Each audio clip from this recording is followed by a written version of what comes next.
Bonjour à tous. Je vous souhaite tout d'abord un Ramadan Mubarak Saïd. S'il vous plaît, je tiens à vous informer que c'est la dernière séance d'audit général dans laquelle on va corriger le dernier cas sur l'audit comptable et financier. Donc, avant de commencer la correction, à titre de rappel, l'exécution du programme de contrôle des comptes doit permettre à l'auditeur de réunir des éléments probants suffisants pour s'assurer que les dispositions légales et réglementaires auxquelles est soumise l'entreprise sont bien respectées. En effet, l'examen d'ensemble des états de synthèse a pour objet de vérifier que le bilan, le compte de produits et charges CPC, l'état des informations complémentaires éthiques, aussi parfois l'état des soldes de gestion et le tableau de financement sont cohérents compte tenu de la connaissance générale de l'entreprise, de son secteur d'activité et du contexte économique, c'est-à-dire il y a un lien avec, bien sûr, l'activité. Concorde avec les données de la comptabilité, bien sûr, doivent traduire ce qu'on a enregistré dans les supports comptables, sont présentés selon les principes comptables et la réglementation en vigueur, et tiennent compte des événements postérieurs à la date de clôture. Donc, si je commence la première opération, vous voyez bien ici qu'il s'agit de l'achat d'un moteur neuf pour un ancien camion. Si vous voyez l'opération, ou bien plutôt l'enregistrement du comptable, il a débité le compte 6133 entretien et réparation, c'est-à-dire il a considéré l'opération comme une charge. Il a débité la TVA récupérable, bien sûr, de 800 et il a crédité le compte banque de 4800. Donc, en analysant cette opération, on constate que normalement, pour faire la distinction entre une IMO et une charge, on regarde l'incidence sur le patrimoine. Si le patrimoine sera détérioré, dans ce cas, c'est une charge. Si le patrimoine sera maintenu ou augmenté, bien sûr, ça serait une immobilisation. Donc, le fait d'acheter un moteur neuf pour un ancien camion, bien sûr, la conséquence serait quoi? C'est l'augmentation de la durée de vie. Donc, le patrimoine ne va pas se détériorer. D'où l'écriture exacte, c'est que le comptable devrait débiter le compte 2340 matériel de transport de 4000, débiter le compte 3455 état TV récupérable de 800 et bien sûr créditer la banque de 4800.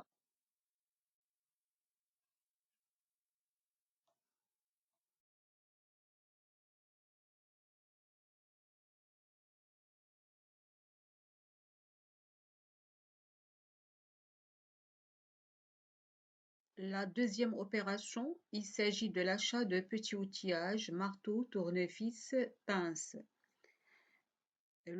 Cet enregistrement, c'est-à-dire l'enregistrement effectué par le comptable, il a débité le compte matériel et outillage, le 2332. Il a débité la TVA récupérable. Il a crédité le compte E-caisse. Cet enregistrement entraîne une minimisation des charges et une augmentation de patrimoine, alors qu'il s'agit en réalité de l'inverse. L'achat de petits outillages, vu la nature de ces outillages, constitue une charge à enregistrer, selon le cas, soit dans le compte 6122 achat de matières et fournitures consommables, si l'entreprise souhaite les stocker, sinon on peut les enregistrer dans le compte 6125 achat non stocké de matières et fournitures. Concernant la troisième opération, il s'agit de la rémunération du personnel occasionnel.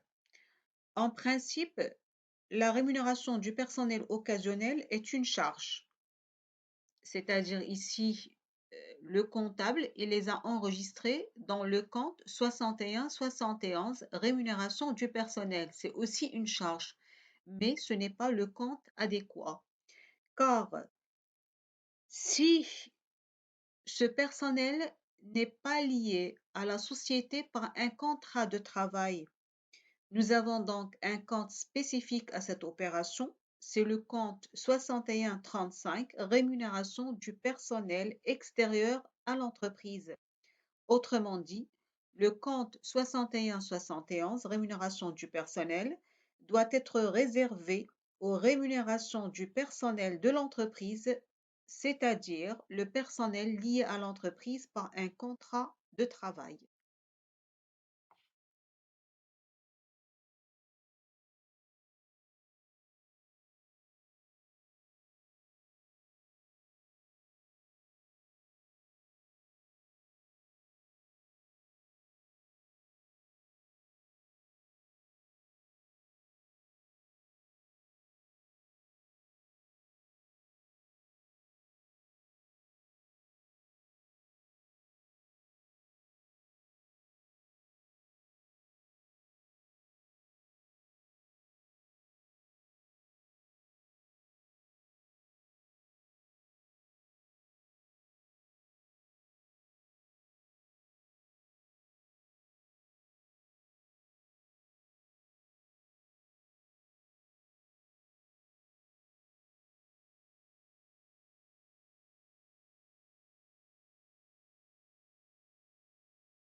L'opération 4, il s'agit de la rémunération d'un avocat qui fait partie du personnel de l'entreprise.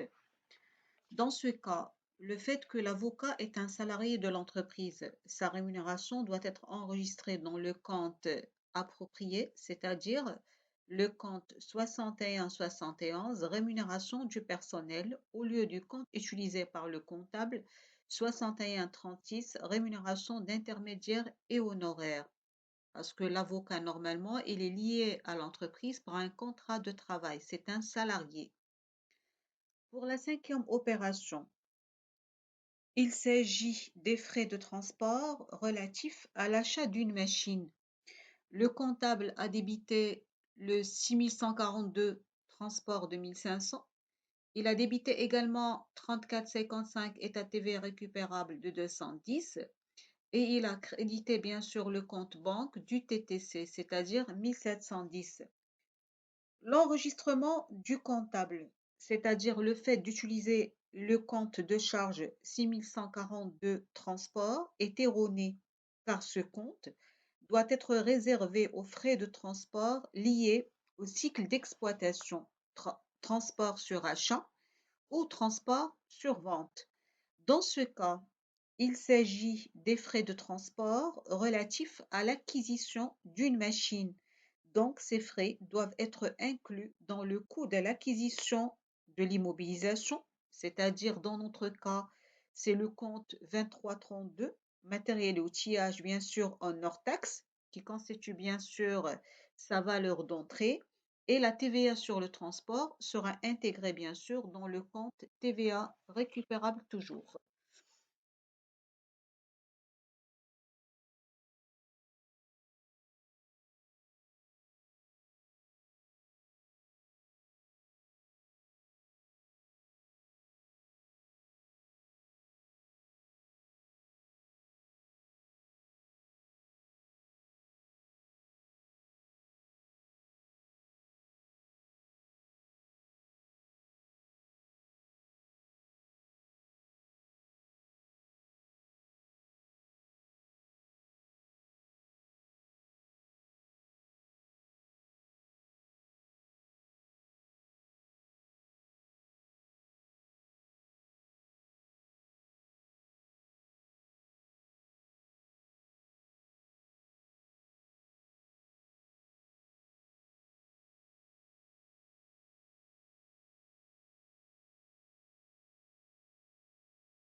Concernant la sixième opération, il s'agit de l'acquisition d'une voiture de tourisme.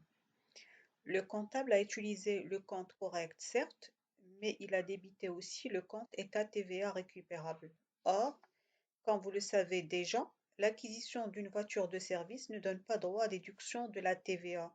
Donc, la valeur d'acquisition, c'est-à-dire le montant du compte matériel de transport, doit être considéré TTC, puisque l'entreprise est considérée comme le consommateur final et n'a donc pas le droit de récupérer la TVA. Le montant du compte 2340 serait donc 360 000. Comment faire pour y arriver? On va tout simplement créditer le compte TVA pour annulation et débiter le compte matériel de transport de 60 000. Septième opération. Il s'agit de l'achat d'un ordinateur qui est utilisé par le fils étudiant du directeur de la société. Le comptable a débité le compte 2355 matériel informatique de 8 000. Il a débité aussi le compte TVA et l'a crédité banque. En principe, cet enregistrement ne doit pas avoir lieu car l'opération n'a aucun lien avec l'activité de l'entreprise. Il s'agit d'un achat personnel.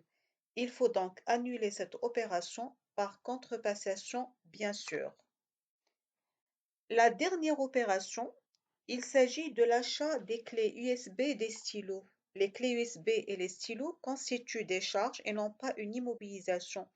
Le compte adéquat est donc soit le compte 6122 achat de matières et fournitures consommables, précisément il s'agit des fournitures de bureau, si l'entreprise bien sûr souhaite les stocker, ou bien le compte 6125 achat non stocké de matières et fournitures. Voilà, c'est terminé pour le module audit général. S'il vous plaît, si vous avez toujours des questions ou des interrogations, vous pourriez les envoyer aux délégués respectifs des ensembles 2 et 3 qui vont me les transmettre par la suite. Sur ce, je vous souhaite un bon courage et à bientôt, Inch'Allah.